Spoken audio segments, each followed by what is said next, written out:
Martín Vizcarra Cornejo.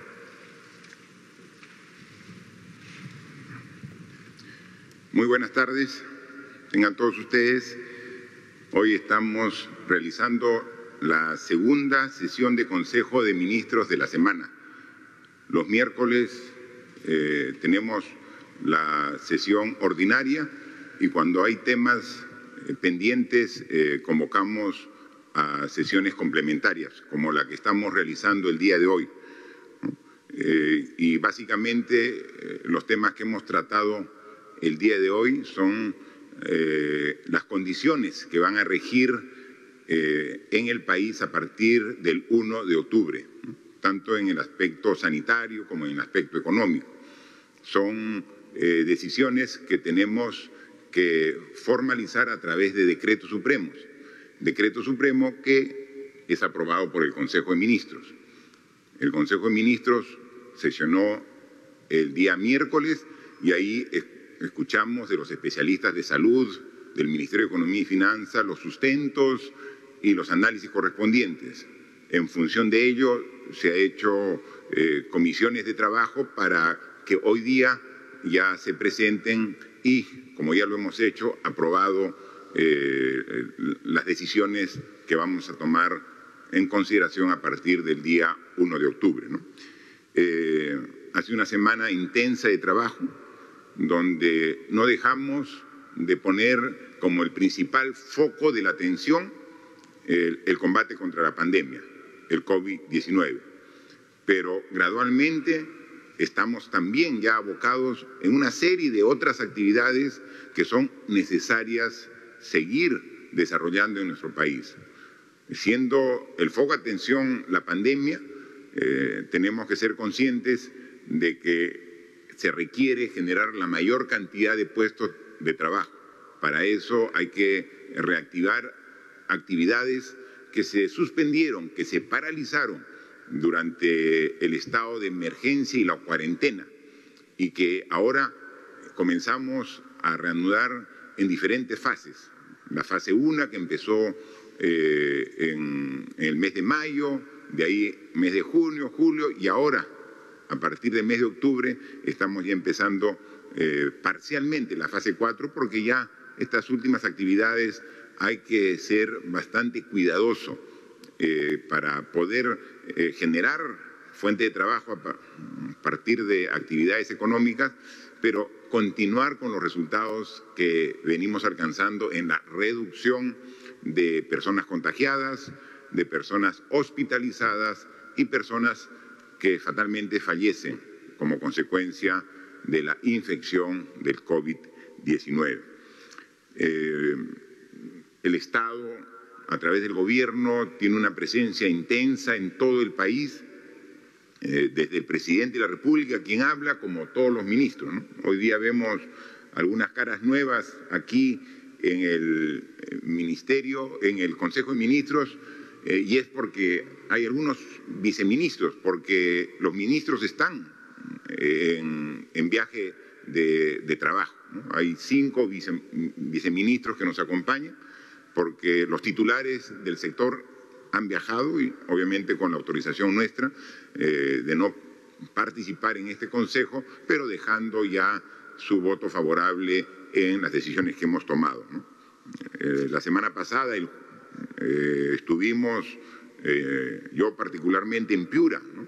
Y cuando vamos a las regiones siempre estamos en la ciudad capital, pero luego nos desplazamos a diferentes distritos y provincias del interior, porque es necesario tener acción directa del gobierno en provincias y distritos de nuestro país.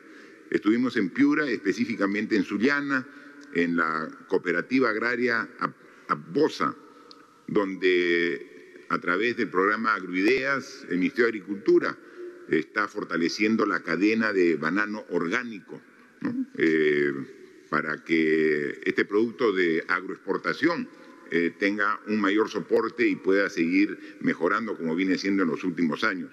Luego nos fuimos a Morropón, estuvimos con su alcaldesa y se inauguró un canal, el canal Patal, como también entregamos créditos del Fondo Agroperú a los pequeños productores agropecuarios, ¿no? Entonces es fundamental en regiones como Piura, en Sullana, en Morropón, fortalecer un sector económico que es tan importante como la agricultura, ¿no? Al día siguiente, el viernes, estuvimos en La Libertad y nos trasladamos hasta Virú para entregar 50 camas hospitalarias a esta provincia, estableciendo y verificando que estén las condiciones adecuadas para mejorar la oferta hospitalaria, ¿no? Estuvimos luego en Salaberry viendo cómo van los avances en la modernización del puerto Salaberry. 60 años tiene el puerto Salaberry y no tenía desde esa época una intervención importante para modernizarlo. Hemos visto cómo se refuerzan los espigones, los terminales portuarios, los almacenes, los silos, las grúas, para que pueda dar un muy buen servicio para toda la exportación que sale de esta región tan importante como es La Libertad, ¿no? Y es un puerto multipropósito para que pueda sacar la agroindustria que produce tanto chaimochic como también productos de exportación, mineros, y justo cuando estuvimos habían dos barcos muy grandes que estaban también importando productos hacia nuestro país, ¿no? Y en el propio Trujillo estuvimos en la villa de E-Salud, entregando a la ciudad de Trujillo 100 camas adicionales para atención de pacientes de COVID-19. Al día siguiente, el domingo, estuvimos ya no en el norte del país, sino nos fuimos a la selva central, a la selva de Junín. Estuvimos en la provincia de Chanchamayo, donde específicamente en La Merced se inauguró la planta de oxígeno del hospital de La Merced. De igual forma, verificamos los trabajos de descolmatación del río Chanchamayo, que cuando tiene las épocas de crecida desborda y está afectando partes importantes de la ciudad. Hay un convenio entre el municipio de La Merced con el batallón de ingeniería del Ejército, está logrando dar protección. Ahí dispusimos de que el convenio se amplíe porque no había completado la meta propuesta y se había cumplido el convenio. Así que seguimos trabajando y ahí los batallones de ingeniería del Ejército son una muy buena ayuda, que hemos dado la disposición, se aproveche al máximo esa capacidad logística que tiene el Ejército con maquinaria de construcción. También tuvimos oportunidad de ver e impulsar el lanzamiento de la marca Café Chanchamayo, excelente calidad como es el café peruano y que no está siendo comercializado ni aprovechado en su real magnitud, ¿no?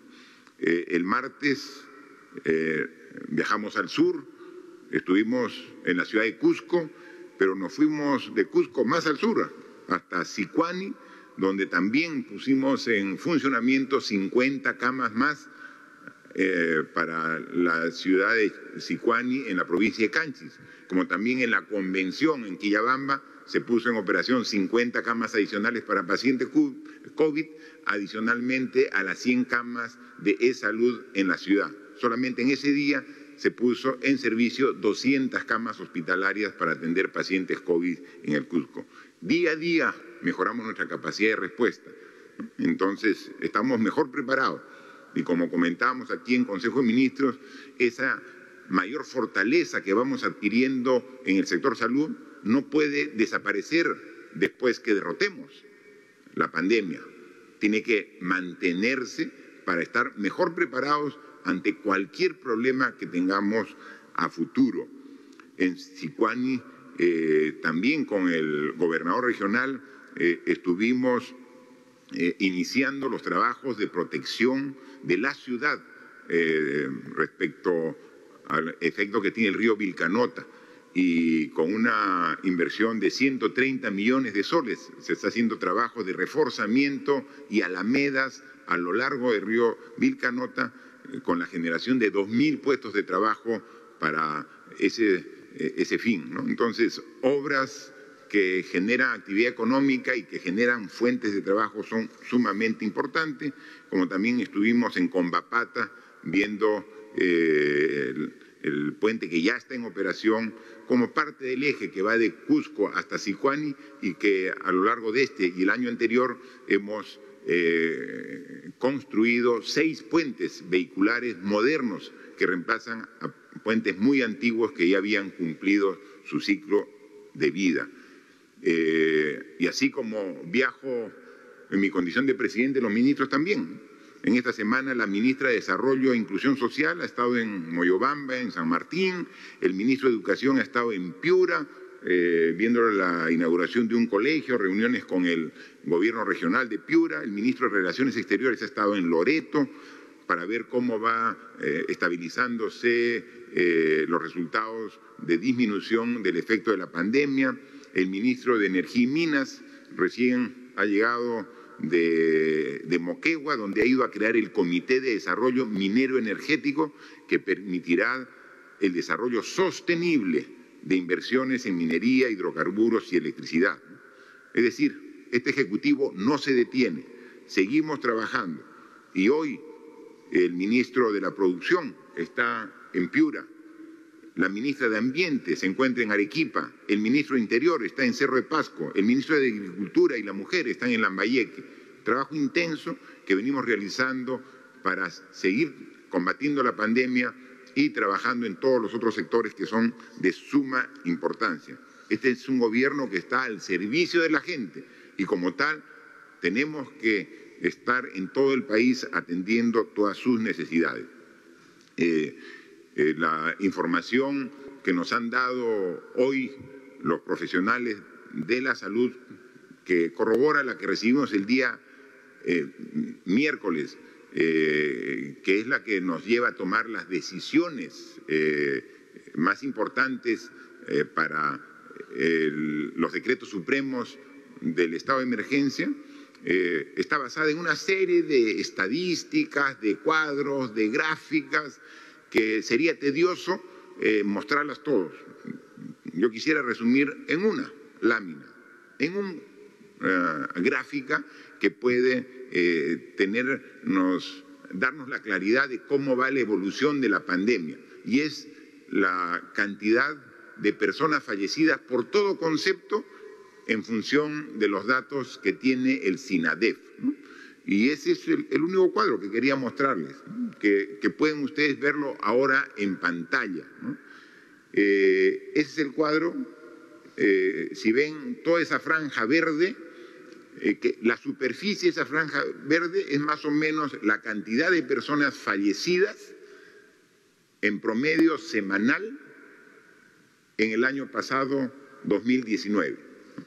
Ha habido según la temporada, porque no es que haya una constante. Hay semanas que el año pasado fallecían por semana 2.200 personas, 2.300, hay semanas estacionales que han fallecido 2.500 personas, pero alrededor de 2.200, 2.300 personas fallecidas por semana es la que teníamos el año pasado. Y eso es la superficie verde. Y la raya roja que ustedes pueden apreciar en la gráfica es lo ocurrido en el presente año 2020. Y como pueden apreciar, hasta el 15 de marzo, esta raya roja era más o menos coincidente con la raya verde, ¿no? Entonces, al 2020, los 3 primeros meses del año, la cantidad de personas fallecidas estaba por el orden de los 2.200 por semana. Pero ahí comenzó la afectación de la pandemia, los contagiados, y luego de contagiados, los hospitalizados, y luego los que se agravaban, que entraban a UCI, y luego los que estaban en UCI, algunos no resistían su organismo y fallecían, y comenzaron a fallecer cada vez más personas por semana, por COVID, como también por diversos otros motivos. El SINADEF marca la curva de registro de fallecidos semanales por todo concepto y llegamos a subir la curva hasta la primera semana de junio, del 10 al 16 de junio, que llegamos a tener 6.598 personas fallecidas en una semana. Nosotros consideramos que ese era el pico, porque de ahí comenzamos a bajar por semana hasta 6.000, que se dio entre la semana del 24 al 30 de junio. Bajamos de 6.598 a 6.000. Y luego se levantó la cuarentena, se reinició algunas actividades económicas, generó la confianza de la población, quizás incluso irresponsablemente se pensó que ya el virus se iba a desaparecer y comenzó nuevamente a subir la curva de personas fallecidas, llegando incluso a tener un nuevo pico la primera semana de agosto. La primera semana de agosto tuvimos esa semana cerca de 6.800 personas que fallecieron.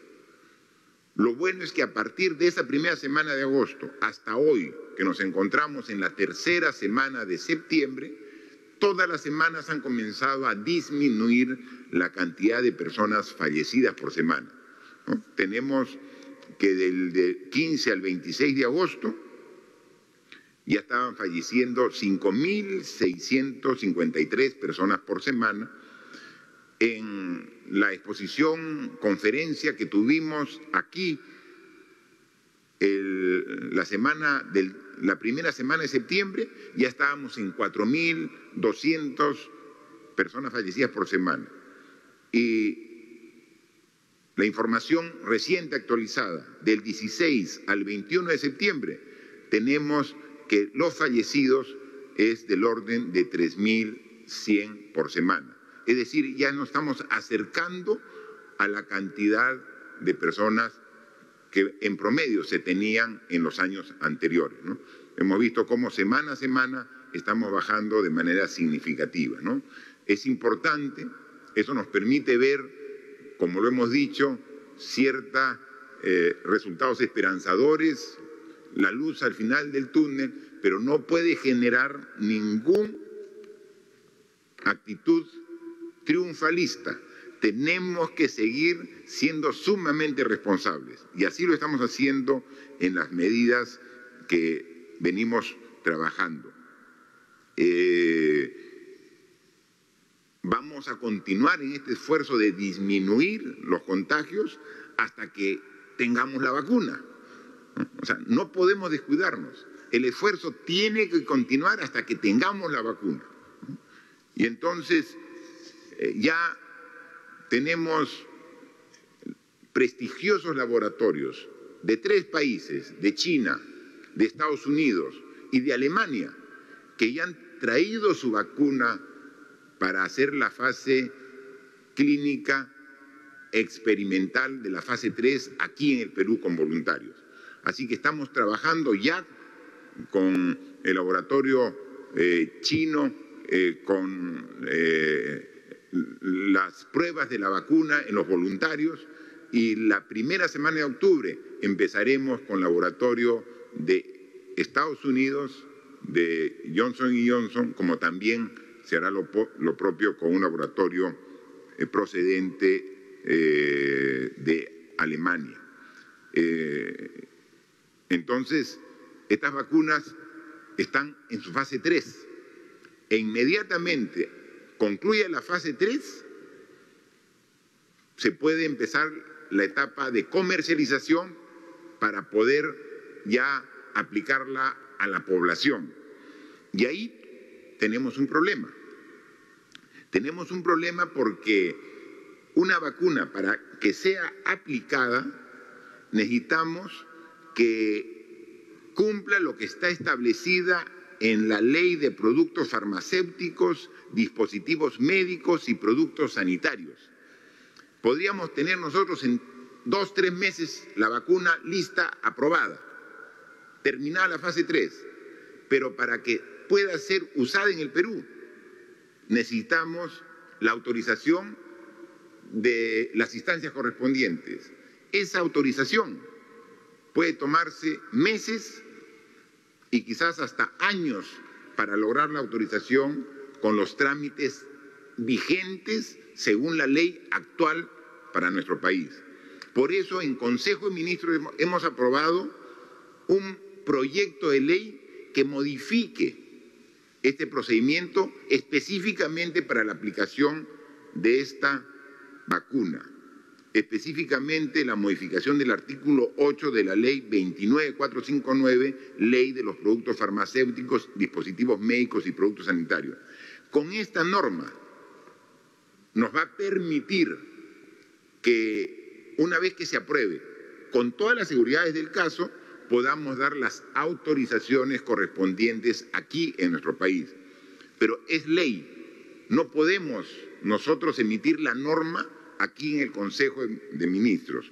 Tenemos que derivar al Congreso de la República para que nos apruebe esta modificación, porque no puede darse el caso que tengamos la vacuna y no la podamos aplicar por falta de una autorización que impide la ley en función de los plazos que tiene determinado. Ya la ley, como proyecto, la tenemos elaborada.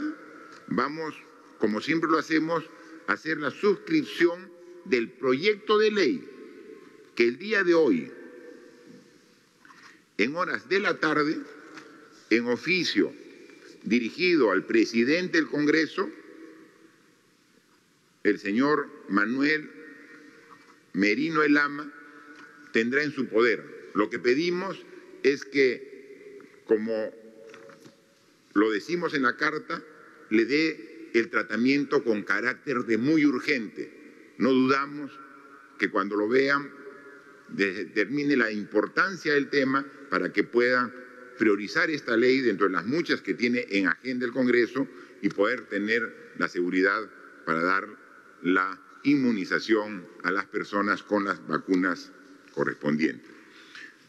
Además de haber aprobado este proyecto de ley, tenemos que en la sesión del Consejo de Ministros hemos aprobado 2 decretos supremos, uno de reactivación económica a través de la aprobación de la fase 4 para reanudación de actividades económicas. Este es un decreto muy corto donde especifica que estas actividades no contemplan todas las actividades de la fase 4, porque somos responsables. Y hay algunas actividades que estaban en la fase 4 que todavía no estamos considerando que puedan iniciarse, ¿no? Esas que concentran gente y que son de alto riesgo, no podemos iniciarlas, lamentablemente, y hay que comprender, primero en la salud, los bares, las discotecas, los cines, no pueden todavía funcionar. Son parte de la fase 4, pero no pueden todavía funcionar. Son centros de alto nivel de contagio, no pueden aún funcionar. Tenemos que esperar aún. Pero sí hay algunas otras actividades que en el anexo están establecidas que sí pueden realizarse, incluso algunas que ya están autorizadas pero con mayor aforo, ¿no? Por ejemplo, tiendas. Las tiendas tenían un aforo máximo del 50%. Dado que vemos que la curva está disminuyendo, estamos aumentando el aforo a 60%.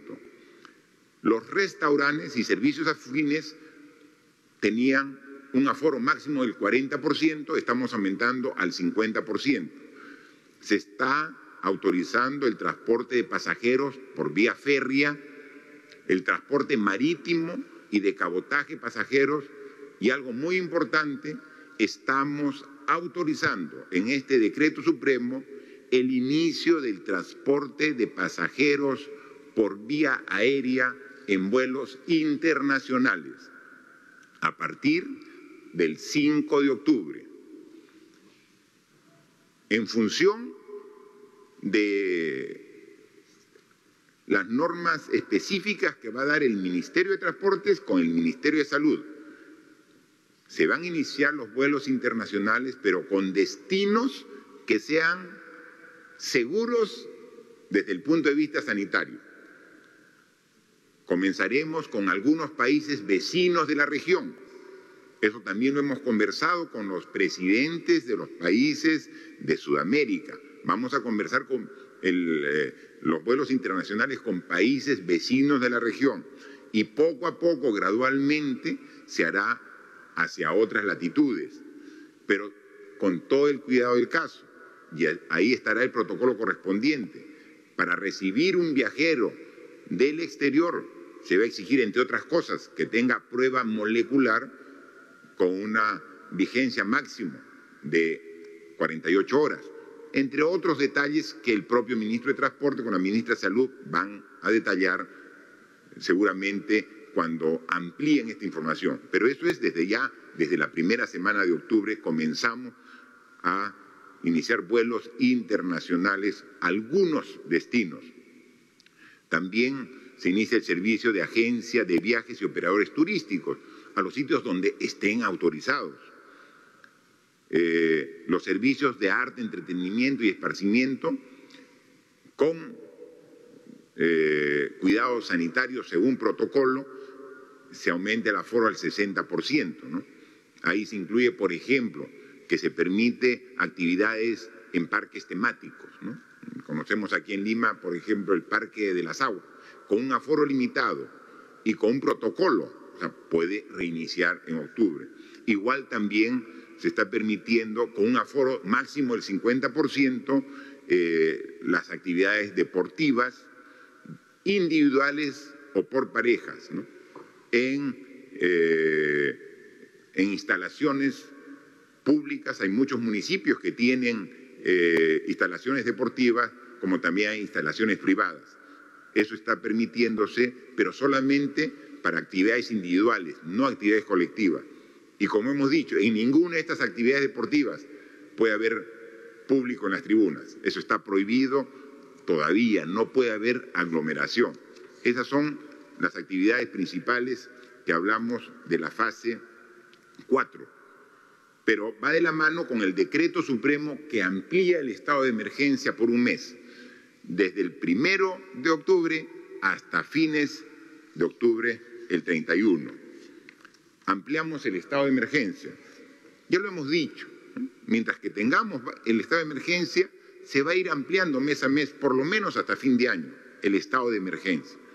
Lo que vamos a ir variando son las condiciones sanitarias en el estado de emergencia, pero vamos a seguir ampliando, ¿no? Hace algunos meses algún periodista me preguntó, ¿y eso va a ser hasta fin de año? Tenemos que hacernos la idea, estamos en la crisis sanitaria más grave de la historia del país. O sea, tenemos que tener nuestra policía, nuestras Fuerzas Armadas, todas en la actitud y predisposición de atender las necesidades. Y eso se logra a través del estado de emergencia que regula algunas acciones normales que como sociedad tenemos que sacrificar temporalmente por el bien común de ese el cuidado del ser y de la salud de todas las personas. Pero este decreto de emergencia, este decreto supremo que prorroga el estado de emergencia nacional, tiene una diferencia sustancial a los dos últimos que teníamos, ¿no? Mire, si dividimos por provincias nuestro país, de las 180 provincias que tiene el Perú aproximadamente, iniciamos el mes de septiembre con 79 provincias con cuarentena focalizada. 79 provincias. Casi la mitad. Luego, conforme vimos que la curva estaba descendiendo y vimos que el nivel de contagio en varias provincias disminuía, bajamos a 58 provincias. Bueno, a partir del mes de octubre, del 1, porque los dos decretos supremos tienen vigencia a partir del 1 de octubre, tenemos cuarentena focalizada en 3 provincias. En la provincia de Abancay en Apurímac, en la provincia de Huamanga, en Ayacucho, y en la provincia de Huánuco, en Huánuco, que incluso están bajando. Seguramente en los próximos días o semanas también será superado. Son 3 provincias que tienen cuarentena focalizada. En esas 3 provincias, la diferencia con el resto del país es que el toque de queda empieza a las 8 de la noche. En el resto del país empieza a las 11 de la noche, continúa a las 11 de la noche. En esas 3 a partir de las 8 de la noche. En esas 3 provincias hay inmovilización los domingos, todo el día. No se permite la movilización del personal. Pero también aquí aclaramos en este decreto supremo que hay 4 regiones que se ha levantado la cuarentena focalizada: Cusco, Puno, Moquegua y Tacna. A esas 4 regiones que estaban con cuarentena focalizada se ha levantado la cuarentena focalizada. Pero en esas 4 regiones, como recién están saliendo de la cuarentena focalizada, mantenemos la inmovilización los domingos. Entonces salen en un proceso gradual. En conclusión, Cusco, Tacna, Moquegua, Puno y Abancay, Huamanga y Huánuco tienen la restricción de movilización, es decir, tienen inmovilización los domingos.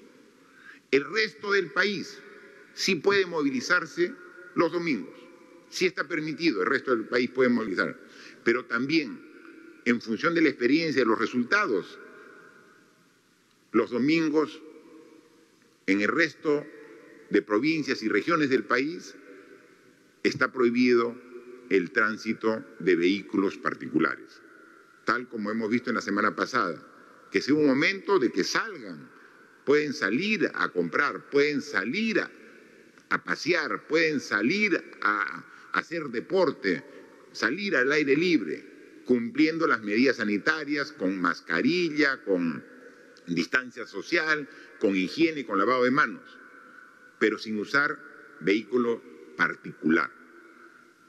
Vamos a continuar con esa restricción los domingos en el resto del país, ¿no? Los otros detalles, ustedes los conocerán. Mañana sale publicado el decreto, los 2 decretos supremos en el Diario Oficial Peruano. Se ratifica que está prohibida las reuniones sociales, incluyendo las que se realizan en domicilios y visitas familiares. Están prohibidas, son focos de contagio, ¿no? Sobre niñas, niños y adolescentes, la restricción que era hasta los 14 años, ahora se ha reducido a 12 años, que se les permite salir 1 hora al día, acompañado de un adulto, para estar, como ustedes saben, en un radio de 500 metros de su domicilio, acompañado de una persona responsable. Pero dado que se está permitiendo ya las actividades deportivas, también los niños pueden hacer estas actividades deportivas siempre acompañados de un adulto. Es decir, los niños menores de 12 años tienen que mantenerse en sus hogares. Pueden salir alrededor de su vivienda con un adulto, pueden salir a hacer deporte, pero no pueden salir todavía aún a los centros comerciales, como están todavía restringidos, ¿no? Siguen las mismas restricciones referidas a las personas mayores de 65 años. Hemos visto que son las personas con más vulnerabilidad cuando son afectadas por el virus. Y entonces los detalles serán muy precisos a disposición de ustedes con la publicación que se haga el día de mañana de estos 2 decretos supremos. Estamos mejorando, dando mayor facilidad a la población, a los hogares, a las familias, a los negocios, pero siempre con responsabilidad, ¿no? yo quiero aprovechar estas circunstancias para hablar del distanciamiento social, ¿no? La ministra de Salud nos ha hecho ver que estamos cometiendo algún error cuando saludamos, ¿no? Que cuando saludamos rompemos el distanciamiento social, ¿no? Hay diferentes formas de saludar que se toman como normales y que no están bien, ¿no? Cuando llegamos y nos encontramos con algún amigo y chocamos puñitos, ¿no? Hola. Ahí estamos, uno, generando un contacto físico, y dos, estamos a menos de 1 metro, pues, ¿no? Otro, que saludamos con el codo, ¿no? Con el codo. Eso nos está acercando, codo con codo estamos frente a frente. Estamos a menos de 1 metro y estamos en contacto físico, que es lo que tenemos que evitar. Hay muchas formas de saludarnos sin entrar en contacto físico. Hay una forma como decir, te abrazo a la distancia, o te quiero porque te señalo mi corazón y te saludo. O ayer en el Día de las Fuerzas Armadas hicimos el saludo militar, nos saludamos a la distancia haciendo el saludo de los militares y de los policías, ¿no? Que con tanto respeto, manteniendo la distancia. Hay muchas formas. Nosotros no queremos decir qué forma usted, señora, señor, joven, niño, se tiene que dar. Lo único que le pedimos es que no entre en contacto físico con las personas que no viven con usted, que pueden ser sus familiares, que pueden ser sus compañeros de trabajo, pero en el entorno del hogar viven juntos, no están ahí, se abrazan en la casa, todo es un núcleo familiar dentro del hogar. Pero cuando se encuentran con algún amigo o cuando están con un compañero de trabajo, o sea, no entren en contacto físico, ¿no? Yo viajo mucho, los ministros también, y viene gente a saludarme y me estira el puño, y yo digo, ¿qué hago? ¿No? Y la ministra me dice, no, eso está mal. Entonces voy a hacer caso ahora a la ministra y te voy a decir, no. Entonces solamente es el saludo a la distancia. Y háganlo ustedes también, por favor. Eso es clave, es importantísimo, mantengamos la distancia. Ustedes ya improvisen alguna forma, no es la que yo les digo, es la que ustedes quieran, pero no entren en contacto físico, pueden hacer el pulgar arriba, lo que ustedes crean, ¿no? Pero es importante no entrar en contacto físico. Miren, qué bonito que está bajando las últimas semanas las curvas. Seamos igual de responsables y vamos a seguir con esa tendencia, ¿no? Es sumamente. Y en ese proceso estamos dando más actividades para generar más fuentes de trabajo. El mes pasado sacamos Arranca, Perú, con proyectos principalmente de carreteras, caminos vecinales. Todos los municipios del Perú, provinciales, todos sin excepción, han recibido transferencia para hacer mantenimiento de sus caminos vecinales. Entonces yo les pido a la población, pídanle a su alcalde cuándo empieza la obra, porque tienen dentro de su jurisdicción caminos vecinales, todos los municipios provinciales. El día de ayer hemos sacado un decreto donde transferimos presupuesto ya no para caminos, sino para obras de saneamiento y de pistas y veredas. 332 transferencias, más de 2.000 millones de soles. Ahí están. Ustedes pueden acceder y pueden ver que ya su municipio tiene presupuesto. Y le estamos dando las facilidades para que el sistema de contratación sea rápido y puedan en menos de 2 meses ya empezar la obra. Estas obras empiezan este año, como empiezan el mantenimiento de las carreteras. Y por eso la inversión pública está mejorando, pero queremos que mejore más, como está bien mejorando la inversión privada por la confianza que se tiene en nuestro país. Mire la cantidad de proyectos, hojas, listado de proyectos, ¿no? De todo. Vemos, a ver, al azar veo aquí, en Cusco, tenemos en la Convención Pichari, proyecto de ampliación de servicios de agua potable y saneamiento básico en la Quisto Central, corazón del Valle de la Libertad. ¿Cuánto? 3.881.000. Transferido ya está el presupuesto en la Municipalidad Distrital de Pichari. Otro, Municipalidad Distrital de Aina, Ayacucho, en La Mar, Distrito de Aina. ¿Cuánto le hemos transferido? 8.210.000. ¿Para qué? Mejoramiento y ampliación de los servicios del sistema de agua potable y alcantarillado en 12 localidades de los centros poblados de Rosario, San Martín y Machente, Distrito de Aima, La Mar, Ayacucho. O sea, cantidad, miren, 332 proyectos. Al azar, otro más. Veamos. Huánuco, Guamalíes, Distrito de Monzón, 1.456.000 para Guamalíes. Otra, Cajamarca,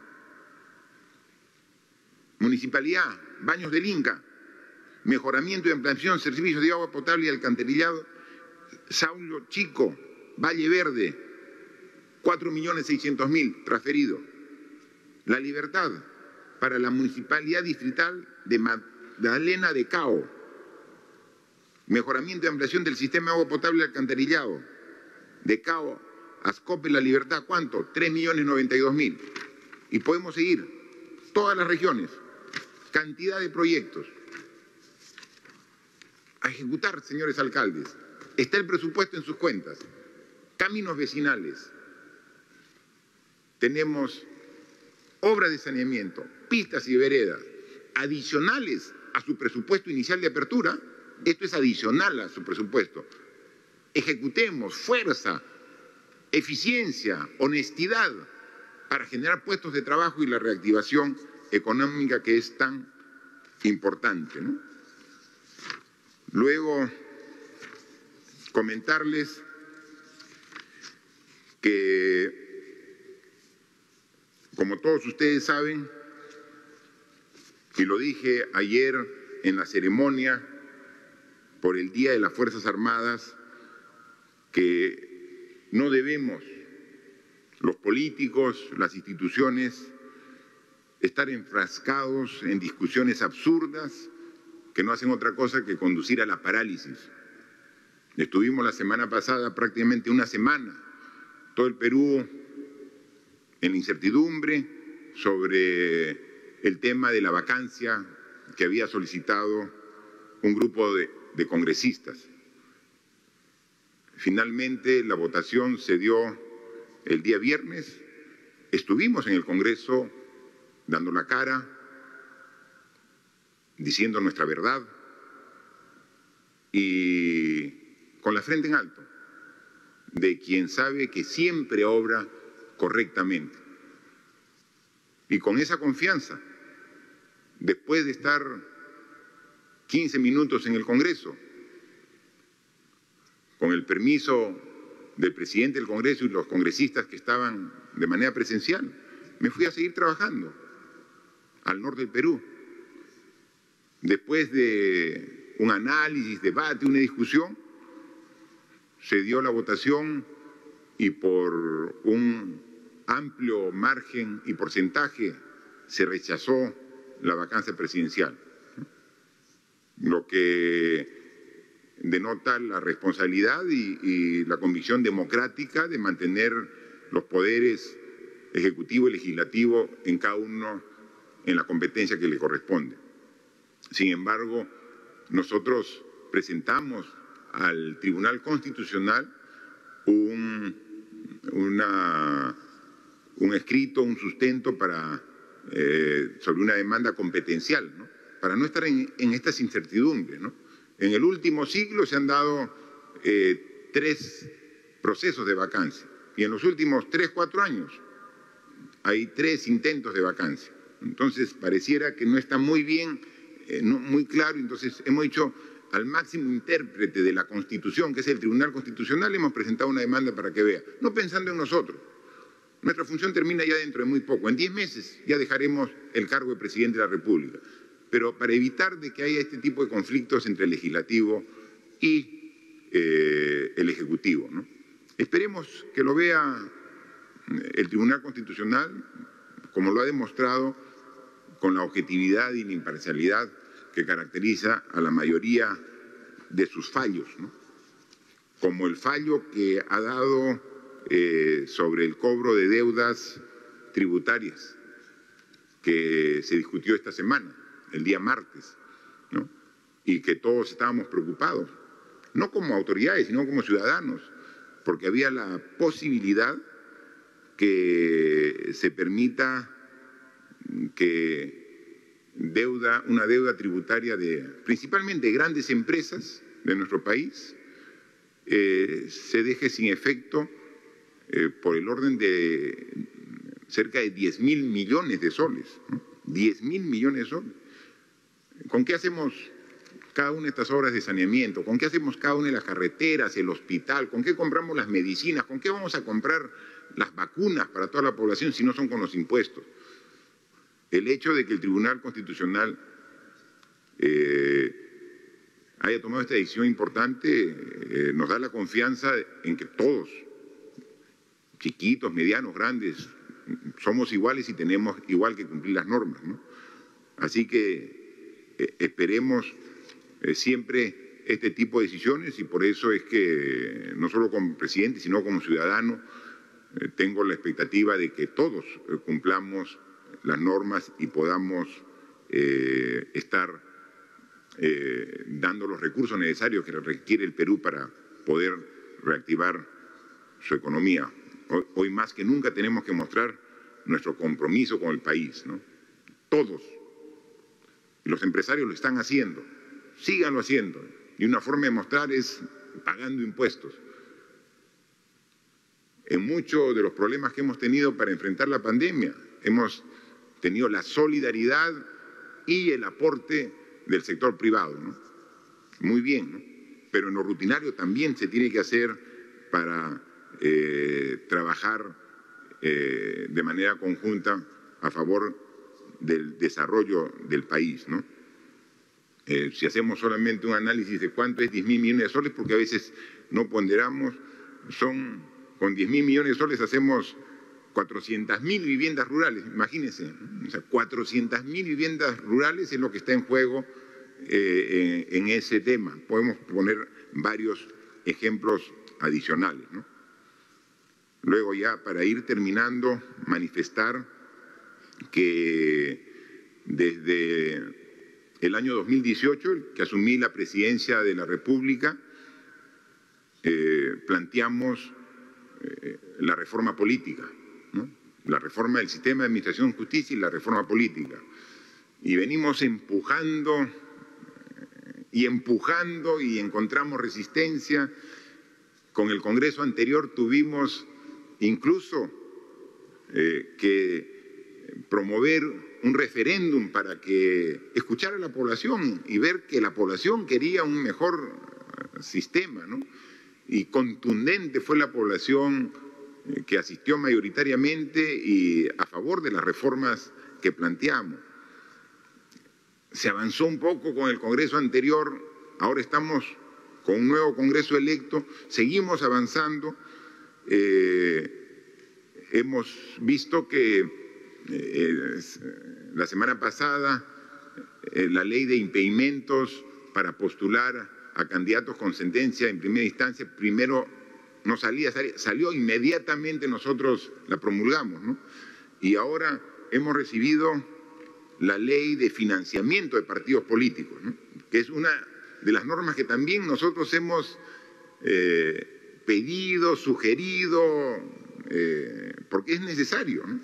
Y entonces, también un poco con idas y vueltas, finalmente el Congreso ya nos ha enviado esta ley que modifica el título 6º del financiamiento de los partidos políticos, ¿no? Entonces, nos parece sumamente importante, ¿no? Esta norma acoge varios de los temas que nosotros hemos sugerido y hemos propuesto. No todos, ¿eh? Nosotros hubiéramos querido que sea más amplia y precisa, pero sin embargo es un avance y como tal lo reconocemos. Y aquí la ley de financiamiento de partidos políticos, esta que modifica, ya lo recibimos con la firma del presidente del Congreso, Manuel Merino, y del segundo vicepresidente del Congreso, Guillermo Aliaga.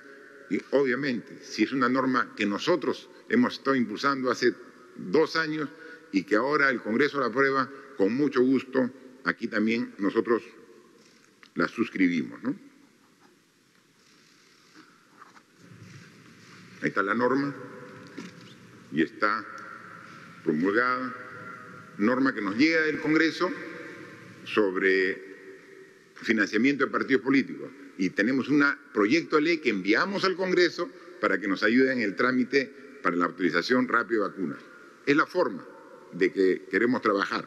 Y para eso, para mantener siempre una relación más cercana, aceptamos el presidente del Congreso ayer cuando estuvimos y coincidimos en una reunión en la Plaza de la Bandera por el aniversario de las Fuerzas Armadas, me pidió una reunión para la próxima semana, con gusto he aceptado, el Premier está coordinando la fecha para reunirnos con su junta directiva, con mucho gusto, reunirnos y formar una agenda común de puntos en las cuales debemos dar prioridad.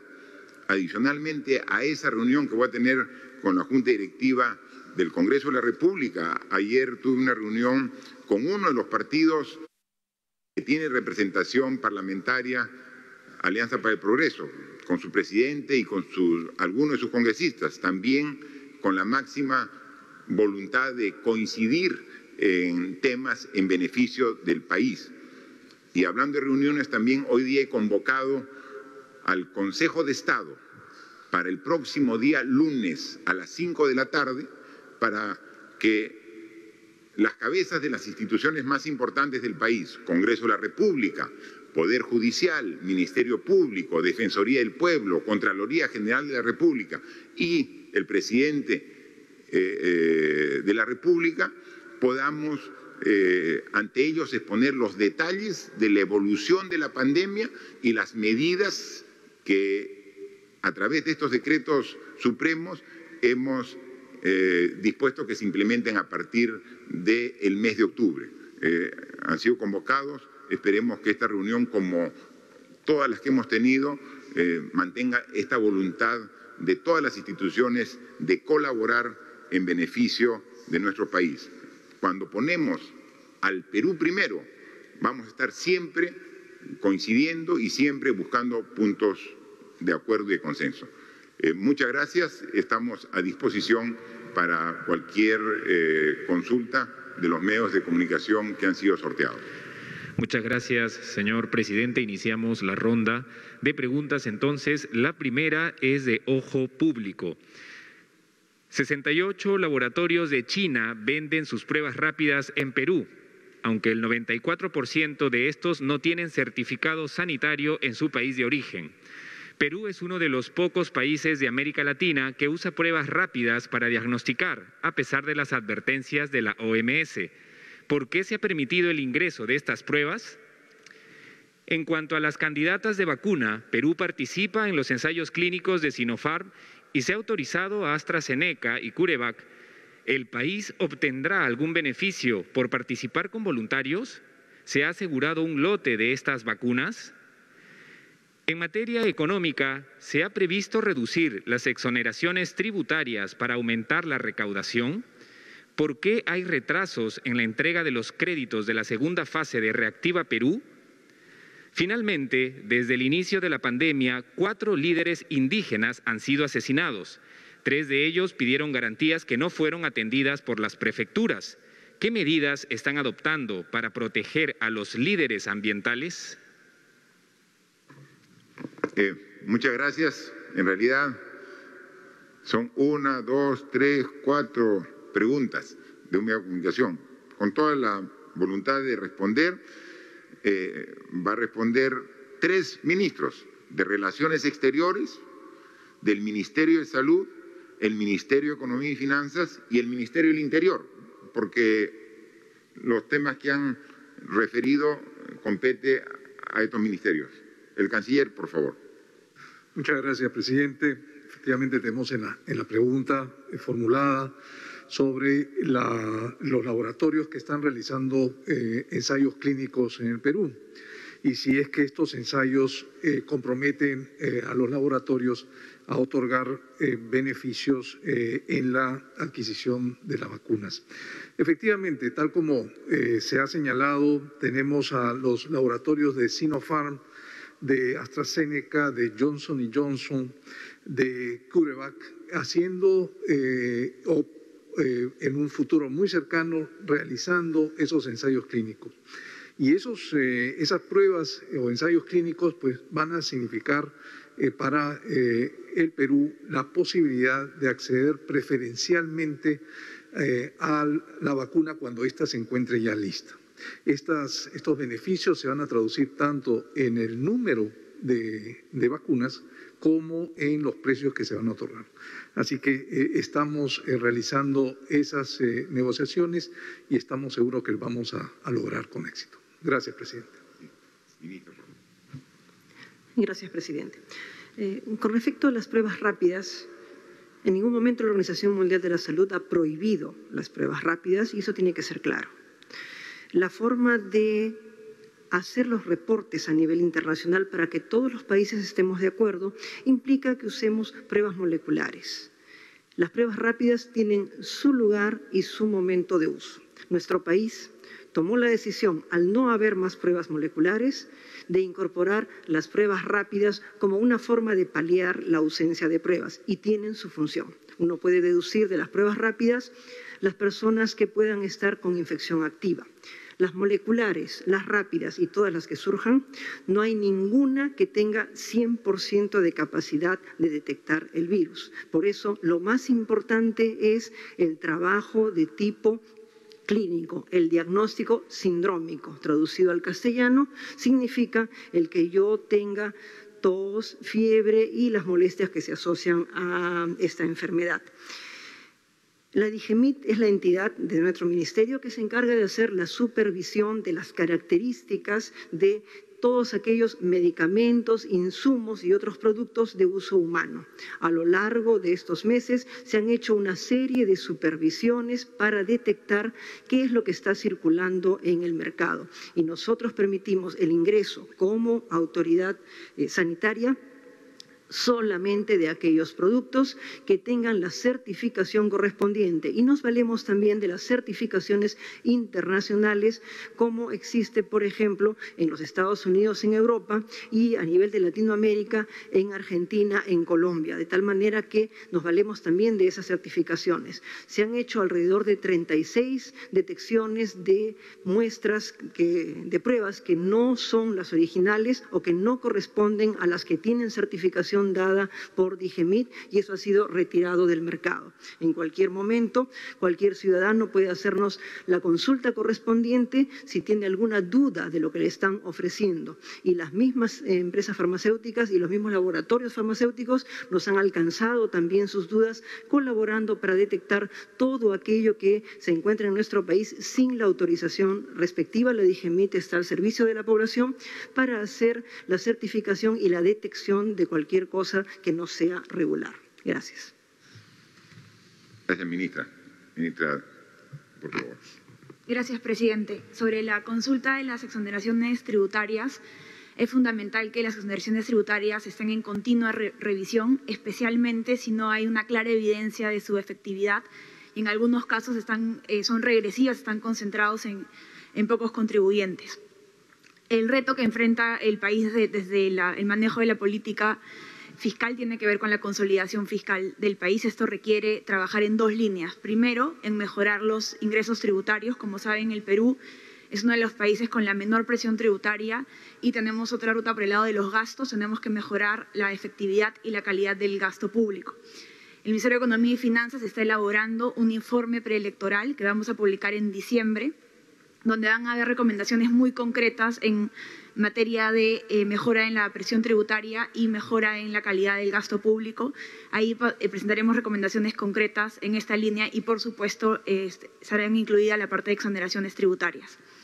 Sobre la consulta de las demoras en esta segunda fase de reactiva, tenemos que recordar que esta segunda fase de reactiva sufrió una serie de modificaciones para poder incentivar la mayor participación de las MIPES. Esto ha sido contundente, el incremento de la participación de las MIPES, pero atender también a este segmento requiere que las entidades microfinancieras tienen una mayor carga operativa para poder atenderlas. Para que tengan una información, al día de hoy las cajas municipales han recibido 1.300 millones de soles en garantía, pero solo han ido al Banco Central por 990 millones. Y a nivel de todas las entidades del sistema financiero hay 3.100 millones donde COFI ha entregado la garantía, pero no se ha ido al Banco Central. La explicación es básicamente la mayor carga operativa que se enfrenta cuando hay que atender a las MIPES, pero por supuesto que en las próximas semanas estamos tomando todas las previsiones para que este proceso sea acelerado. Muchas gracias, presidente.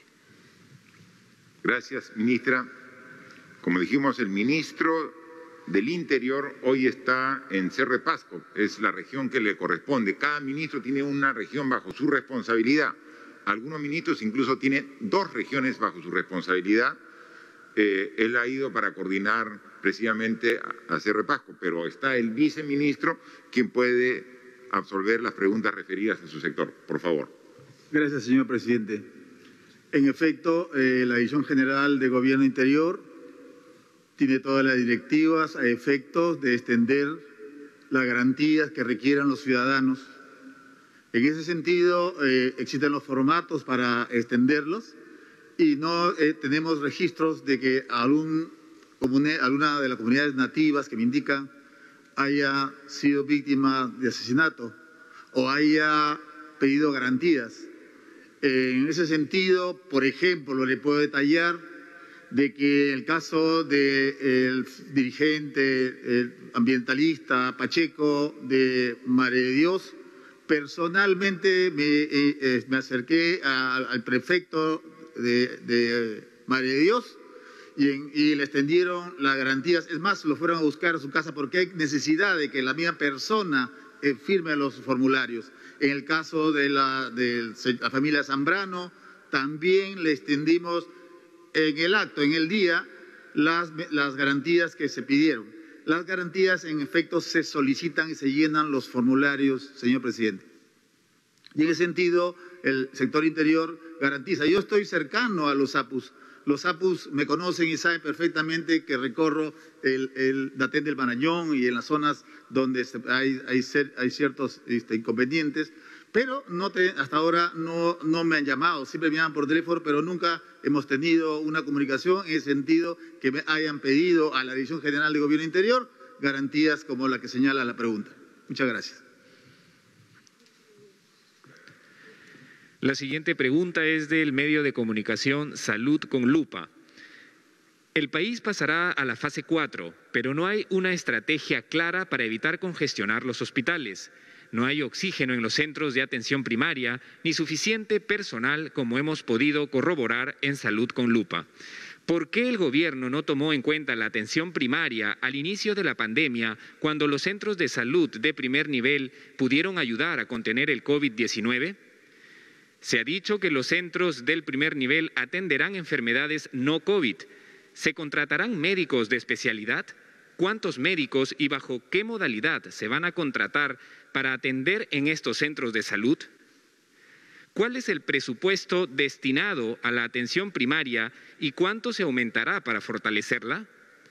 ¿Cómo está haciendo el gobierno central para supervisar que los gobiernos regionales destinen presupuesto a las municipalidades rurales para que éstas puedan implementar equipos y medicinas en sus centros de atención primaria? Bien, como el medio de Salud con Lupa está muy dirigido al tema de salud, así que tiene nuestra ministra de Salud la respuesta, por favor. Cómo no, presidente.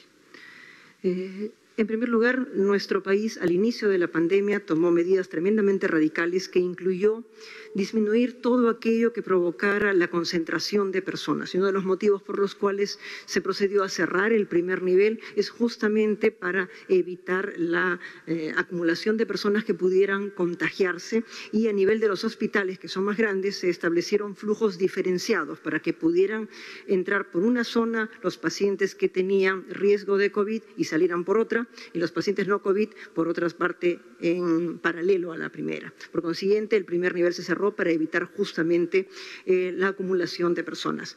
A partir del mes de julio hemos empezado a abrir el primer nivel, como les consta a todo el mundo, en muchísimos lugares, e inclusive hemos hecho asociación con las municipalidades para poder desplazar a los lugares municipales aspectos como, por ejemplo, las farmacias del Ministerio de Salud, para que el público no tenga que ir a los centros hospitalarios, que sé que le generan temor a muchas personas y están más alejados.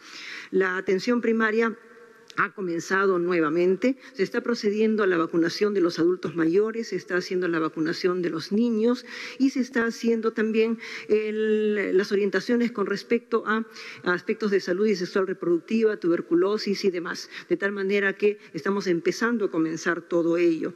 El personal de atención en estos lugares se corresponde al personal que estaba allí, que como todos sabemos muchos de ellos han tenido que dejar el trabajo por edad o porque han tenido algún problema de salud, y solamente queda una parte. Y en base a eso, en este momento que tenemos menos atención en relación al componente COVID, el personal que ha sido contratado para actuar en el plano COVID va a ser redistribuido y redimensionado de tal manera que puedan apoyar la atención primaria. Esto es importante porque nuestro personal no queremos que se vaya. Todos tenemos que estar alerta, como ha dicho el señor presidente, y en esta enfermedad tan poco conocida y tan cambiante, muchas cosas pueden suceder.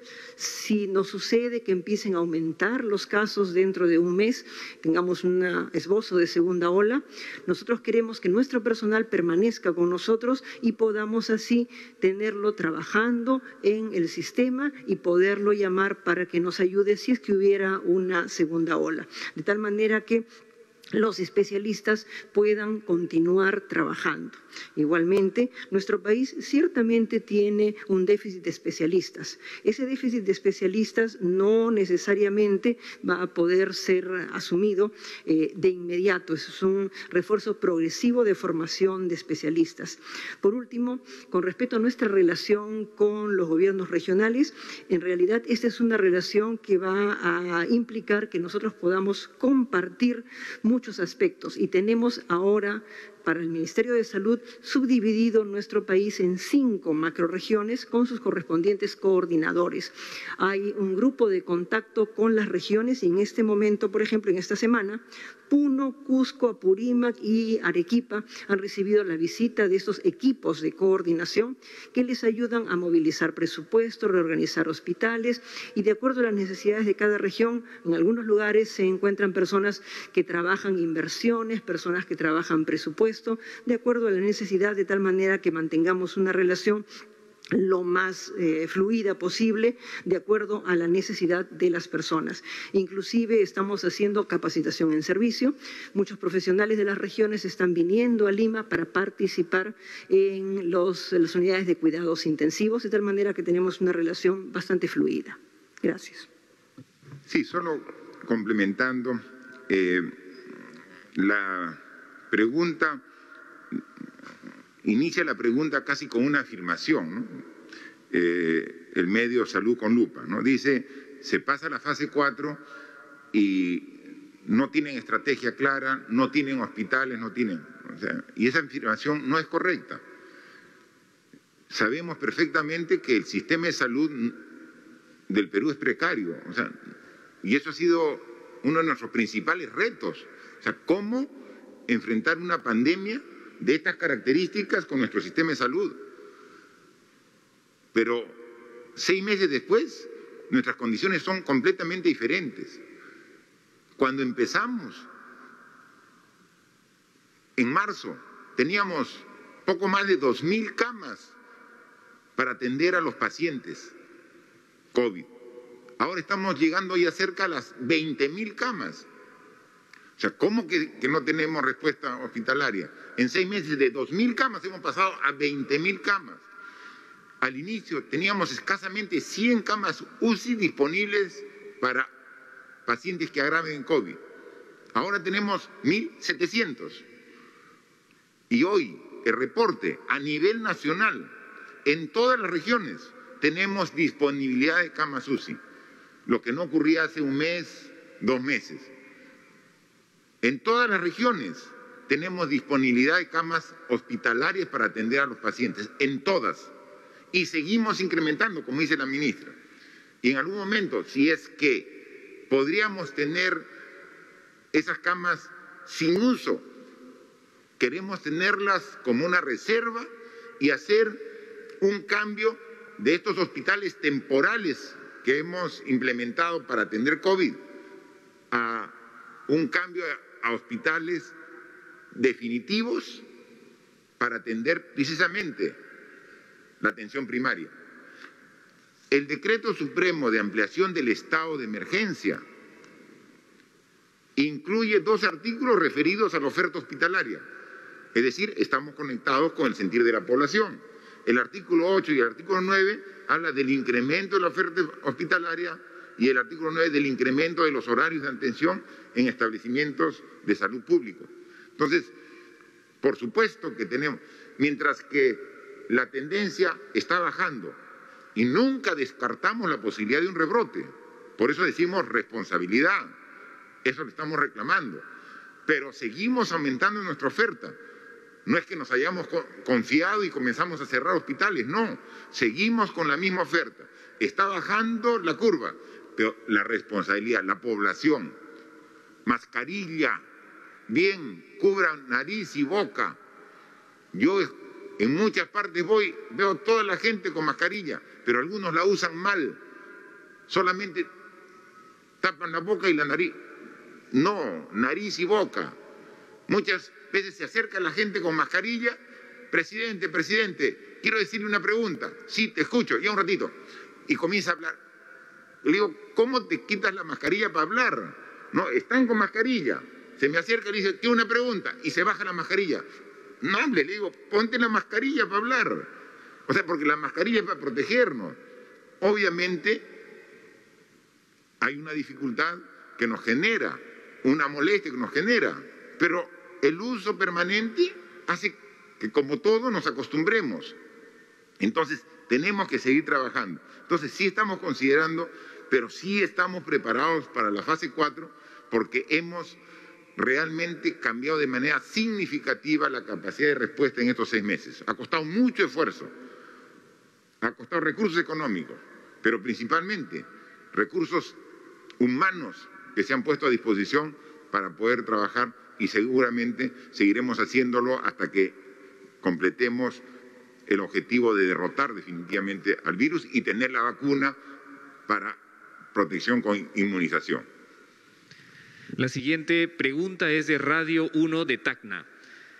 Presidente, van 6 meses de emergencia y Tacna ha enfrentado la misma sin un hospital adecuado. Muchos han muerto por falta de oxígeno y una atención adecuada. Hoy que la primera ola ha pasado, tenemos una construcción abandonada de más de 300 millones y al 30% de avance que se va a un arbitraje. ¿Qué hará el gobierno para solucionar el problema del Hospital Unanue de Tacna? Además, el actual gobierno regional de Tacna ha construido un área de hospitalización que la población ha denominado el Hospital de Cartón, que hasta el momento no funciona ni tiene pacientes por sus graves deficiencias. Se dice que vendría a inaugurarlo los próximos días. ¿Avalará esta obra observada por Contraloría y al Consejo Regional? Por último, presidente, ¿el proyecto Vilavilani va o no va?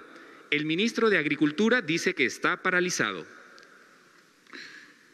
Mire, como Tacna es una región vecina a mi región, ustedes saben que yo soy de Moquegua, conozco perfectamente la realidad del Hospital Hipólito Unanue, ¿no? Un hospital sumamente necesario para Tacna, que está en construcción, pero tiene algunos problemas administrativos y legales. Precisamente en los próximos días vamos a estar en Tacna y vamos a ver cómo le damos una solución integral. Y si hay que cambiar la norma, la ley para encontrarle una salida, vamos a hacerlo. Recuerden ustedes, por ejemplo, el Hospital Lorena en Cusco es el equivalente al Hospital Unanue en Tacna, es el hospital emblemático de Cusco. Y comenzó a trabajar, tiene un avance del 60% y está parado. ¿Saben cuántos años está parado el Hospital Lorena en Cusco? 8 años. 8 años está parado la construcción de un hospital. Eso es inconcebible, es imperdonable. O sea, una inversión de varios cientos de millones de soles encontró un problema administrativo, una traba legal, 8 años parado. Yo he estado la semana pasada en Cusco y ya se va a reiniciar. Y hay un cronograma que en 17 meses está ese hospital brindando el servicio a toda la población del Cusco. En 17 meses. 8 años parado. El Hipólito Unanue no puede pasar por ese mismo camino. O sea, vamos a dar una solución y los problemas que se tengan, vamos a estar en los próximos días y vamos a encontrar la solución. Por otro lado, el tema específico del hospital de COVID que ha construido, hay que ver si hay alguna observación, con mayor razón hay que superarla y hay que ponerlo en operatividad. Si la Contraloría ha observado, hay que ver cuál es la observación, hay que levantar la observación y hay que ponerlo. Entonces, lo que se trata es de dar solución a los problemas. Con Vila Vilane, un proyecto sumamente importante para Tacna, el problema es un poco más complejo. La voluntad de hacerlo, por supuesto que está del gobierno. El año pasado le dimos presupuesto. Este año le hemos vuelto a dar presupuesto al gobierno regional. Pero tiene problemas en el mismo Tacna. Distritos y provincias del propio Tacna se oponen a este proyecto. Y también la región vecina de Puno. Entonces, no es falta de voluntad del gobierno. Estamos comprometidos con el proyecto Vila Vilane para Tacna. El presupuesto está asegurado. Entonces hay que buscar una solución a un problema social al interior de Tacna y también con la vecina región de Puno para verla. Hemos encargado al ministro de Agricultura para que ponga todo su esfuerzo, pero ahí se necesita buscar también el diálogo al interior de Tacna con las propias autoridades, viendo por qué se opone algún sector de la población y luego también este proyecto también con el vecino de Puno para encontrar y buscar una salida. Es un proyecto sumamente importante.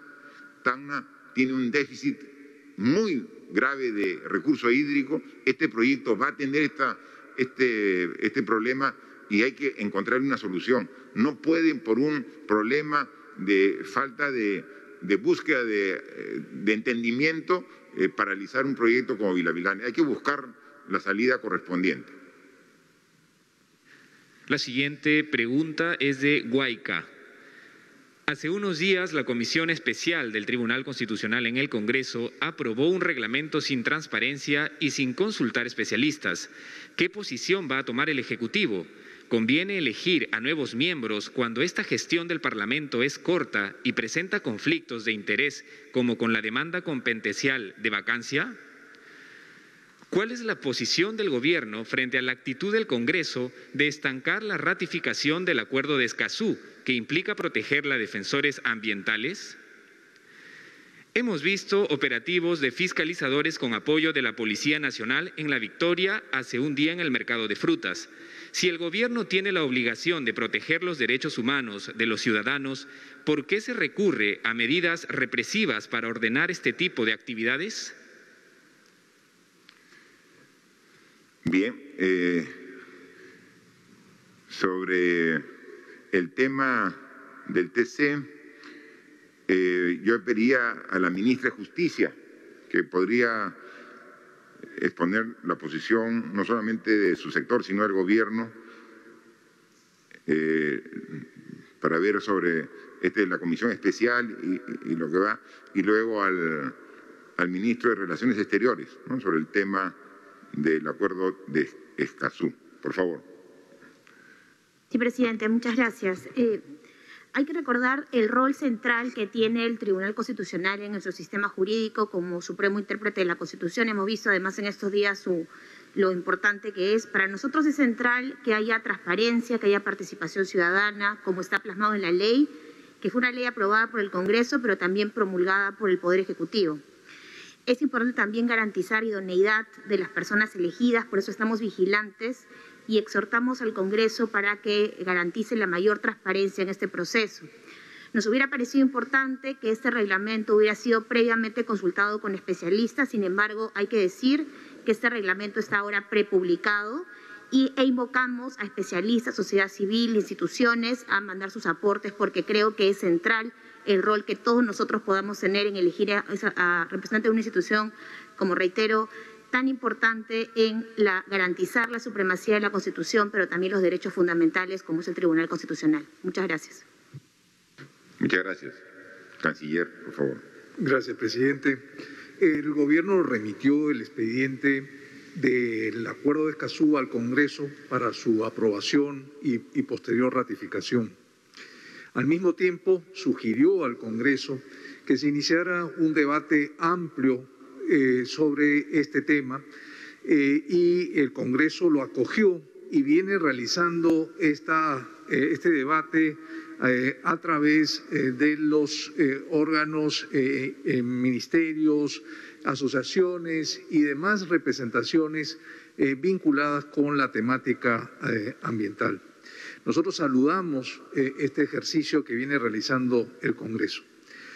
Pero ahí yo quisiera también subrayar, presidente, algo que viene circulando en las redes, y es que se ha venido indicando que hay un plazo para la ratificación, y eso no es cierto. El Acuerdo de Escazú establece claramente un plazo para la firma, para la suscripción del instrumento, y en el caso del Perú, ha sido suscrito en el año 2018. Así que estaremos atentos a los resultados del debate que se viene dando en el Congreso de la República. Gracias, presidente. Gracias, canciller. Nosotros tenemos una relación muy buena y permanente con gobiernos regionales y municipios, ¿no? Y tenemos que interactuar, ¿no?, para mantener el orden público, para luchar contra la pandemia, para atender a los hogares con vulnerabilidad, en diferentes aspectos, ¿no? Y quien lidera y coordina todo este tipo de acciones es obviamente el Premier, ¿no? Entonces aquí está haciendo una pregunta específica de una intervención en el mercado de frutas, pero la relación es mucho más amplia que eso y quizás nos puede dar algunas luces el Premier de cómo coordinamos con municipios, con gobiernos regionales en general, porque esta es una pregunta referida a un hecho puntual y creo que la interacción tiene que ser mucho más compleja, ¿no? Sí. Gracias, señor presidente. En la lucha contra la pandemia estamos trabajando completamente articulados tanto con el Ministerio de Defensa, el Ministerio del Interior y muy estrechamente con los alcaldes para realizar los operativos de fiscalización que buscan básicamente ver que todos los centros de producción, sean mercados, centros comerciales, cumplan con los protocolos de bioseguridad establecidos por el Ministerio de Salud. Se hace un planeamiento previo con el alcalde, con los fiscalizadores de la municipalidad, con los fiscalizadores de otros sectores de producción, de comercio, del gobierno central y con el apoyo de las Fuerzas Armadas y Policía Nacional para controlar los aforos, para controlar el distanciamiento social, las medidas de bioseguridad en todos estos centros públicos. Inicialmente lo hemos hecho en La Victoria, después lo hemos hecho en Los Olivos, también en coordinación con la Municipalidad de Lima. Inicialmente realizamos una marcha blanca. Esta marcha blanca significa hacerle recordar a todos los productores, expendedores de alimentos, todas las medidas de bioseguridad que se tienen que cumplir, al público en general. Después de esta marcha blanca, que normalmente dura una semana, después ya viene lo que es el control ya con las sanciones respectivas que imponen las municipalidades. Pero todo esto es dentro del marco de un planeamiento conjuntamente con las municipalidades, justamente para evitar los contagios, para que los centros comerciales tengan el orden y las medidas de bioseguridad que corresponden para cortar la cadena de contagios y también para mantener el orden en las diferentes calles. Básicamente, para el tema del comercio ambulatorio, los alcaldes no solamente están utilizando las medidas represivas, sino que también están planteando soluciones a los que están ejerciendo el comercio ambulatorio, brindándole lugares donde pueden expender sus productos. Por ejemplo, el alcalde de La Victoria cuenta con más de 5.000 stands que le está ofreciendo gratuitamente hasta por un año, hasta que puedan formalizarse. El alcalde de Lima ha proporcionado parques industriales donde se los ha llevado y se los ha condicionado con todas las medidas de seguridad que deben existir en esta pandemia. Entonces, las medidas represivas van cuando el público no entiende que en esta pandemia tenemos que cumplir con las medidas de bioseguridad y que tenemos que ir formalizándonos poco a poco en los espacios que nos van brindando las municipalidades. Gracias, Premier. Solamente yo quería complementar la primera parte de la pregunta de Huayca referido al TC, que con mucha propiedad y conocimiento contestó nuestra ministra de Justicia. Yo lo único que le quiero recomendar, solicitar e invocar al Congreso de la República es que hagan su máximo esfuerzo en elegir las personas más idóneas para el Tribunal Constitucional. Es el máximo intérprete de la Constitución. Miren, hace pocos días han tenido a su cargo determinar si prescribía o no una deuda de cerca de 10.000 millones de soles. Ahora van a tener que debatir una demanda competencial sobre el tema de la vacancia, que ya no corresponde a quien habla como presidente, sino que establece la relación adecuada que debe haber entre el Poder Legislativo y Ejecutivo. O sea, son temas de suma importancia. Y si bien es un periodo corto el que tiene como responsabilidad de vigencia este Congreso, porque empezó recientemente y acaba el 28 de julio del 2021, tiene dos opciones, ¿no? Uno es dejar de que el siguiente Congreso, que tiene el periodo completo de 5 años, elija a los miembros con el tiempo necesario y suficiente. Pero si tiene la intención de hacerlo ahora, que ponga su máximo esfuerzo en buscar a las personas más idóneas. Y para ello no hay que apresurarse, porque se puede cometer un error y ese va a ser el legado que va a dejar este Congreso. El legado que va a dejar es decir qué magistrados va a elegir en el TC. Porque no es que se elige por una semana, 15 días, ¿no? O sea, la vigencia es un largo periodo. Entonces tenemos como peruanos la necesidad de tener magistrados del TC intachables. Y para eso tiene que haber un proceso de filtro, de revisión, de meditación de todos los que los posibles candidatos.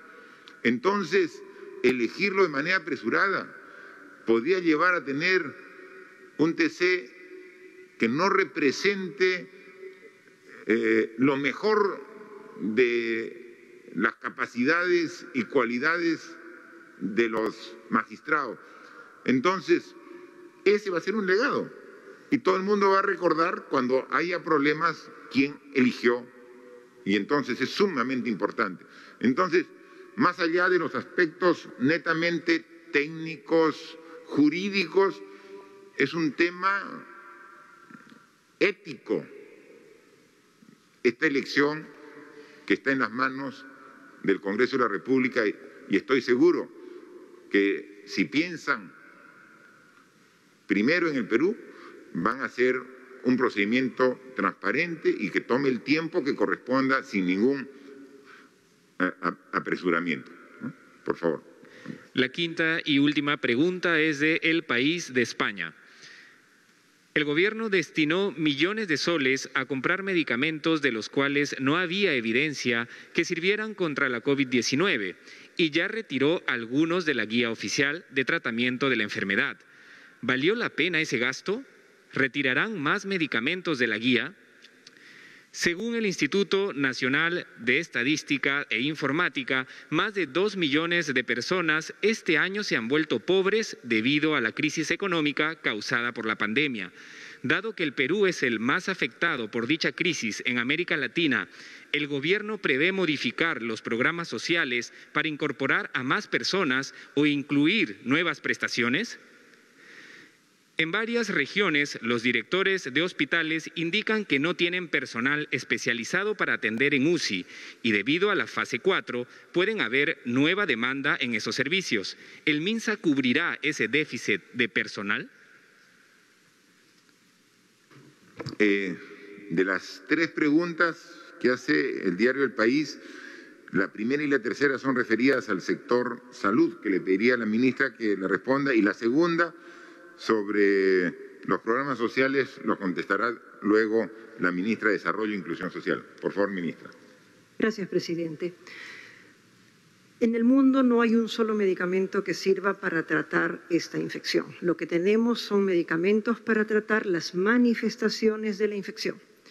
Igualmente, en el mundo se han hecho múltiples intentos para encontrar un medicamento que pudiera disminuir la carga viral o evitar que el virus ingrese a la célula o evitar que el virus se multiplique dentro de la célula. Si bien han habido muchas teorías, han habido algunos medicamentos que han sido puestos a disposición del personal de salud para que pueda orientar a los pacientes y explicar que este es un uso en el cual intentamos hacer algunos de los mecanismos que he mencionado, pero no hay ninguna garantía al respecto. Esto es parte de lo que es normal en salud. Cuando uno tiene un problema muy difícil de manejar, uno puede buscar alternativas, explicarle al paciente los pros y los contras y luego tomar una decisión de si se intenta. Es interesante observar cómo en la última semana nuestro grupo de expertos nos ha pedido una prórroga de 4 semanas para evaluar, por ejemplo, el efecto de ivermectina, porque si bien muchos estudios salían diciendo que no había ningún efecto a favor de que pudiera controlar el virus, han aparecido en esta última semana algunos estudios que nos hacen ver que podría tener una influencia favorable. Como ven, así es en salud, todo es cambiante. Muchos medicamentos biológicos, inclusive, que se han postulado para este tipo de efecto y que son mucho más caros, también han sido probados y se han descartado. Todos los países hemos hecho trabajos en ese sentido y seguramente lo vamos a continuar haciendo hasta que tengamos nosotros una vacuna que nos permita controlar hasta donde sea posible esta infección. Por otro lado, con respecto a la deficiencia de especialistas, es cierto, nuestro país cuenta en medicina intensiva con alrededor de 700 especialistas registrados y de acuerdo a lo que hemos conversado con la Sociedad Peruana de Medicina Intensiva, hay unos 400 en actividad. Y la gran mayoría de ellos están concentrados en las ciudades más grandes de nuestro país. Hemos logrado avanzar de unos 100 equipos de ventilación asistida destinados a COVID a 276 en cuestión de un par de meses y luego nos encontramos en este momento en 1.700 equipos de ventilación asistida destinados a la COVID. Aparte de eso, hay otros equipos destinados, porque el sistema de salud no puede parar, destinados a patología no COVID que requiere ventilación asistida. Es obvio que por el número que estoy mencionando, sería imposible que un especialista de medicina intensiva pudiera controlar 3, 4 equipos. Afortunadamente, somos un país ingenioso y la Sociedad Peruana de Medicina Intensiva, al igual que otras sociedades a nivel mundial, han organizado un sistema piramidal donde un médico intensivista apoyado por médicos aliados, 3 o 4 médicos aliados, pueden controlar un número mayor de equipos de ventilación asistida.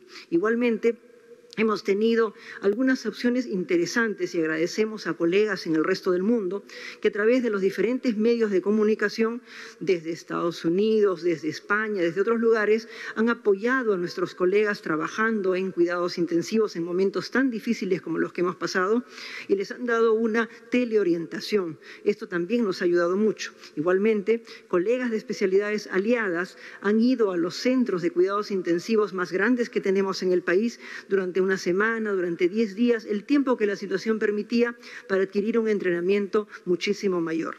Igualmente, tenemos que agradecer a algunos países que han colaborado con nosotros proporcionándonos equipos de ventilación asistida de transporte mejorados. Esos equipos que nos permiten hacer un mecanismo de ventilación no invasivo y gracias a esos equipos hemos podido trasladar distancias muy largas, porque nuestro país es complejo, a los pacientes y llegar hasta sitios donde se les podía atender. Evidentemente, el déficit de especialistas es importante, pero siempre hay la posibilidad de encontrar otras formas. Yo creo que esta pandemia nos ha dado una lección importante de la trascendencia del sistema de salud, de la proyección a futuro y no solamente ver mecanismos de respuesta inmediata, sino de organización a futuro. Y en ese sentido, por ejemplo, ahora que estamos en una pequeña disminución de casos, estamos empezando a prepararnos en la eventualidad de que pueda surgir una segunda ola en nuestra patria. Gracias. Muchas gracias, ministra. Ministra de Desarrollo e Inclusión Social, por favor. El Gobierno, a través de sus programas sociales, por intermedio del Ministerio de Desarrollo e Inclusión Social, está ya actuando. No es que qué es lo que va a hacer, ya estamos actuando. Para esto, el programa Juntos, que es un programa que otorga 200 soles bimestrales a las madres e hijos menores de 24 meses, siempre que se cumpla con ciertas responsabilidades como llevar a sus menores hijos a vacunarse, como suplementarlos con hierro o también pasar sus controles gestacionales. Este programa está ampliando su cobertura e inclusive estamos llegando a zonas urbanas. Ya en Lima se ha empezado a operar en San Juan del Lurigancho. Vamos a atender a 442.618 hogares adicionales, con lo cual vamos a estar llegando a 1.100.000 hogares. En cuanto al programa Cuna Más, que también consiste en una intervención temporal para la primera infancia con un paquete integrado de servicios, vamos a atender a 76.747 niños y niñas en 690 distritos a nivel nacional. Y esto pues implica un aumento de la cobertura también en un 66%. Esto es importantísimo, al igual que el programa Contigo, que atiende a las personas con discapacidad severa, va a haber un incremento, o ya está habiendo un incremento en su cobertura del 85%. Vamos a pasar de atender 40.000 beneficiarios a 74.000 beneficiarios. Pero también en Foncodes nos preocupamos por la capacitación productiva, porque las familias puedan tener un medio de subsistencia, fortalecer sus economías. Por ello, se atenderán a 21.100 hogares más, capacitándolos productivamente a nivel nacional. Estos son hogares rurales. Pero también, en cuanto al programa de complementación alimentaria, que es a través del cual se da el presupuesto para los comedores populares, la grata noticia es que los comedores a nivel nacional ya han abierto sus puertas en un 73%, y la mayoría de ellos en la capital de la República y el Callao. Es decir, ya estamos avanzando con la apertura de los comedores populares y además se ha asignado un presupuesto adicional de 17.3 millones para comprar los kits de limpieza y desinfección para que estos comedores pues atiendan en las condiciones que se necesitan para garantizar la salud de la población. Muchas gracias, ministra. Efectivamente, como usted lo ha manifestado y dando cifras y dando acciones concretas, lo mismo que hace la ministra de Economía, no estamos esperando que, llamemos, la avalancha de la pandemia nos pase por encima, sino estamos ya reaccionando, por eso es que hablamos de una etapa de contención del contagio. Es cómo paramos el contagio, cómo atendemos a los contagiados, cómo mejoramos la capacidad de respuesta. Entonces, eso desde el punto de vista sanitario, es decir, de la enfermedad. Entonces hemos estado, y la ministra lo ha dicho y lo ha ratificado, como de 100 pasamos a 200 y a 1.700 camas UCI, como de 200 de 2.000 a 3.000 a 20.000 camas hospitalarias. Entonces, esa es la respuesta, pero esa es la respuesta sanitaria, de salud. Hay una respuesta económica, en el sentido de que tenemos que dar facilidades para no romper la cadena de pagos y que la economía siga andando. Y en eso estamos trabajando en ello. Y entonces vemos que las empresas nuevamente comienzan su actividad, algunas ya más rápido que otras. Tenemos que ir evaluando permanentemente cuáles todavía no inician. Y lo vemos aquí y tenemos largas discusiones y ver cómo inyectamos recursos para que finalmente la economía nuevamente camine. Y con ello se generen los puestos de trabajo en la obra, en el canal, en la bocatoma, en el campo, en la carretera, en la obra de saneamiento, en la construcción del puente, del muelle, del puerto, del aeropuerto, que todos estamos trabajando y nuevamente aumentamos.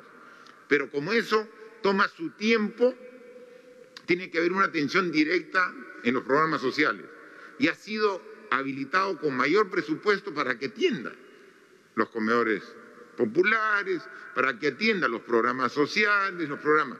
Entonces estamos actuando en todos los campos, en el campo sanitario, en el campo económico, en el sector privado, la inversión pública, los programas sociales.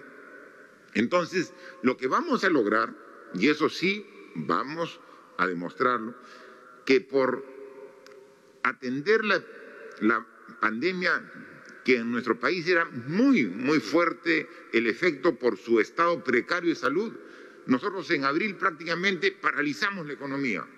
Entonces, es el país donde la economía cayó más drásticamente que todos en la región. Pero así como la caída fue profunda, la recuperación va en el mismo sentido, va mucho más rápida en la pendiente que los otros países. Y el próximo año, con todas las medidas que estamos planteando, nuestro estimado es de crecimiento de 10% de la economía el próximo año 2021. Eso es. Entonces tenemos que trabajar. Entonces estamos haciéndolo, estamos pensando. Pero para lograrlo, nosotros estamos poniendo nuestro esfuerzo en salud, en la economía, en el sector público, en el sector privado, en los programas sociales. Lo único que necesitamos es que usted nos ayude. Lo único que necesitamos es que usted se comprometa, que no baje la guardia, que no se confíe, que siga siendo responsable. Es lo único que necesitamos. Estamos poniendo todo nuestro esfuerzo y nosotros vislumbramos buenos resultados, a pesar que tenemos críticos que a diario pareciera los jinetes del apocalipsis que quieren que todo fuera mal y no vamos en ese camino. El camino por el que vamos es un camino de recuperación, difícil, duro, pero vamos en el camino de la recuperación. Esta crisis, la peor de la historia del país, la estamos venciendo. Estamos trabajando en el camino correcto, pero necesitamos tu apoyo ciudadano, el apoyo social. Dejen de escuchar algunas pequeñas voces fatalistas diciendo que todo está mal. Es mentira.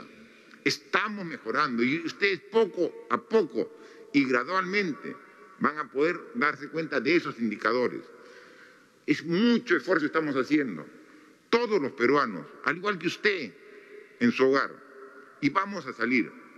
no nos confiemos, usemos mascarilla, mantengamos distanciamiento social, evitemos hasta que llegue la vacuna, faltan meses, las reuniones sociales, no nos expongamos a las concentraciones.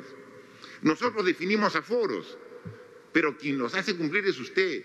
Si usted va a comprar una tienda y ve que hay mucha gente, no entre, espere un rato.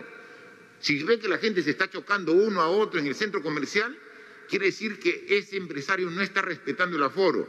Tenemos que ir a controlar y a fiscalizar, pero el mejor fiscalizador es usted. Si ve que hay mucha gente, no vaya, porque donde hay concentración, ahí es el problema. Los bares, las discotecas están prohibidas. Ayúdennos.